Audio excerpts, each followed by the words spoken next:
कर्मचाऱ्यांची वैद्यकीय परीक्षा, तपासणी व प्रशिक्षण हे मॅन्डेटरी आहे.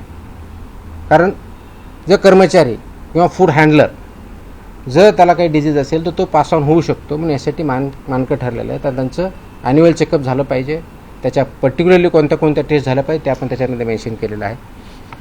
त्याचबरोबर सुरक्षित अन्न हाताळण्यासाठी स्पष्ट मानके जे आहे त्याच्यामध्ये कच्चे व शिजवलेले अन्न वेगवेगळे ठेवणे, फिफो तत्वाचं फर्स्ट इन फर्स्ट आउटचं प्रिन्सिपल पालन करणे, गरम व थंड अन्नासाठी निर्धारित तापमान राखणे, रंगसंकेतिक कापणी फळांचा वापर करणे, परवानाधारक पुरवठादाराकडून कच्चा माल खरेदी करणे.